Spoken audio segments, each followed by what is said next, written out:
तात करे।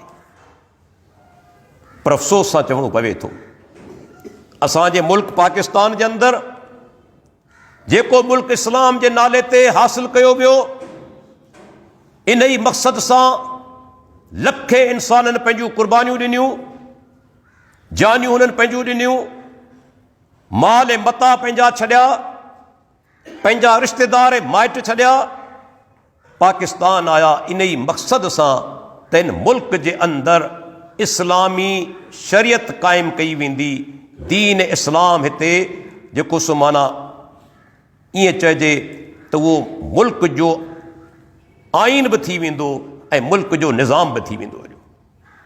लेकिन 72 सालनि खां मथे जो अरसो गुज़री चुको आहे, असां ॾींहों ॾींहुं पोइते वञूं पिया, नतीजतन अल्लाह जी पकड़ बि थिए पई, पंहिंजो अधु हिसो विञाए चुकासूं, पर अञा असां अखियूं कोन पटियूं, अञा असां तां गफ़लत में आहियूं।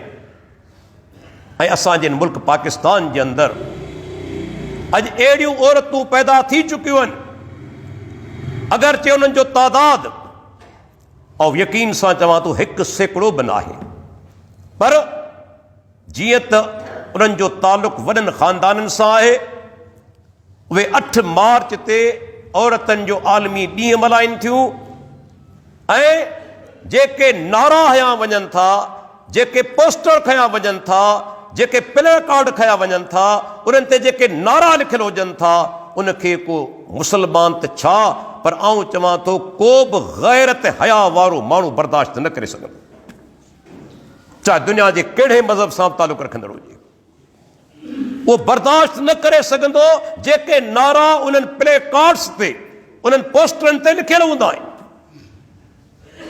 नारो लिखियल हूंदो आहे, मुंहिंजो जिस्म मुंहिंजी मर्ज़ी, मेरा जिस्म मेरी मर्ज़ी। हाणे औरत छा थी ॿुधाइणु चाहे त जिस्म मुंहिंजो आहे, जेकी कुझु करियां, भले नाजाइज़ कम बि करियां, केरु मूंखे रोकण वारो न हुजे, को बि टोकण वारो न हुजे, को बि मना करण वारो न हुजे, हीउ मुंहिंजो जिस्म आहे। उन जाहिल खां पुछो, उनखां सुवाल करियो, जेकॾहिं इहो तुंहिंजो जिस्म आहे, इन जी मालिक तूं पाण आहीं, छा दुनिया जे अंदरि तूं पंहिंजी मर्ज़ी सां आई? छा दुनिया जे अंदरि तो पाण इंतखाब कयो त फलाणे मुल्क में फलाणे ख़ानदान में पैदा थींदुसि? छा दुनिया में तूं पंहिंजी मर्ज़ी सां औरत बणिजी आई आहे? तोखे इहो इख्तियार मिलियल हो? जेकॾहिं जिस्म तुंहिंजो आहे, इन ते तुंहिंजो ई कंट्रोल हले थो, त मूंखे ॿुधाए तोखे मौत छो थो अचे? पोइ तोखे मरण बि न घुरिजे न, हमेशा ज़िंदा हुजी। जेकॾहिं जिस्म जी मालिक तूं ई आहीं, तुंहिंजो ई इख्तियार आहे, त मूंखे ॿुधायो पोइ पोड़ी औरत छो थी थिए? छाजे लाइ पोड़ी थिए थी? मालूम थियो इंसान पंहिंजे जिस्म जो मालिक कोन्हे, ही जिस्म रब्बुल आलमीन जे तरफ़ां इंसान खे अमानतन मिलियो आहे।